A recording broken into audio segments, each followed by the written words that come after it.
అలాగే ఇప్పుడే మా స్వప్న చౌదరి ఆ అమ్మాయి 2 సినిమాల్లో యాక్ట్ చేస్తుందని చెప్పి అది చెప్పడం జరిగింది. 2 సినిమాలు కాదు, ఆ అమ్మాయి ఎన్ని సినిమాల్లో చేయగలిగితే అన్ని సినిమాలు చేయించే బాధ్యత నాది.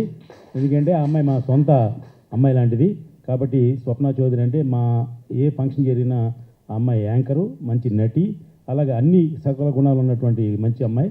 ఆ అమ్మాయి సినిమాలో మ్యాక్సిమం ఆ అమ్మాయికి సపోర్ట్ చేస్తాను. ఎందుకంటే ఎన్నో కళ్ళకంటూ ఇక్కడ సినిమా ఇండస్ట్రీకి వస్తారు. ఒక యాంకర్ కానీ అక్కడ ఆగిపోకుండా హీరోయిన్, అది నెక్స్ట్ అచీవ్మెంట్ అనమాట. ఆ అచీవ్మెంట్ని తీర్చే బాధ్యత మాది అని తెలియజేస్తూ మా స్వప్నాన్ని మాట్లాడుతుందిగా కోరుతున్నాను. సో ముందుగా సభని అలంకరించిన పెద్దవాళ్ళందరికీ నమస్కారం. అదేవిధంగా 15 మంది డైరెక్టర్స్ని ఒకేసారి చూస్తుంటే 2 కళ్ళు సరిపోవట్లేదు. ఎక్కడైనా సరే ఒక సినిమా స్టార్ట్ అవుతుంది అని అంటే ఫస్ట్ ప్రొడ్యూసర్ని చూస్తూ ఉంటాం. ఏంటి ప్రొడ్యూసర్ ఒక డైరెక్టర్ గారికి లైఫ్ ఇస్తున్నారు కదా అని. కానీ ఇక్కడ టీఆర్ఎస్, మేము ముద్దుగా టీఆర్ఎస్ అని పిలుస్తూ ఉంటాం, తుమ్మలపల్లి రామ సత్యనారాయణ గారు శత చిత్రాల నిర్మాత.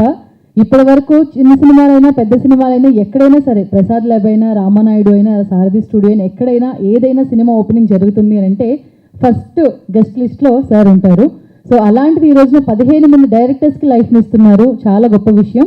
అండ్ తెలుగు ఇండస్ట్రీలోనే ఈ యొక్క సంచలనం అని చెప్పుకోవచ్చు. ఒకటే రోజున 15 సినిమాలకి సార్ లాంచ్ చేయడం. Sir all the best and మీ అందరికీ కూడా కంగ్రాచులేషన్స్. నేను హైదరాబాద్ షిఫ్ట్ అయిన దగ్గర నుంచి కూడా మా అమ్మాయి అని చెప్తారు ఎవరికి ఇంట్రడ్యూస్ చేసినా. అది నాకు చాలా గొప్ప విషయం అండ్ నేను చేసుకున్న వరం అది. ప్రతి ఈవెంట్లో కూడాను మా అమ్మాయి అని చెప్తూ ఉండడం, ప్రతి దాంట్లో సపోర్ట్ చేస్తూ ఉంటారు. నేను హైదరాబాద్ షిఫ్ట్ అయిన దగ్గర నుంచి ఇన్ని ఇయర్స్లో ఏ దాసరి ఫిలిం అవార్డ్స్ అయినా, ఏ కోడి రామకృష్ణ ఫిలిం అవార్డ్స్ అయినా, ప్రతి ఫంక్షన్లో కూడా అంటే ఇంట్లో వాళ్ళని ఎలా అయితే ఇన్వాల్వ్ చేస్తారో ప్రతి ఫంక్షన్లో కూడా నన్ను అలా ఇన్వాల్వ్ చేస్తూ ఉంటారు.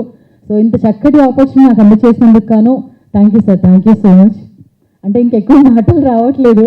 యాక్చువల్గా యాంకర్ అయితే మైక్ చూస్తూ మాటలు ఆగవు, కానీ ఈ రోజున మీరు ఇంతకుముందు చెప్పిన మాటకి ఇంకా నాకు కడుపు నిండిపోయింది, మనసు కూడా నిండిపోయింది. Thank you sir.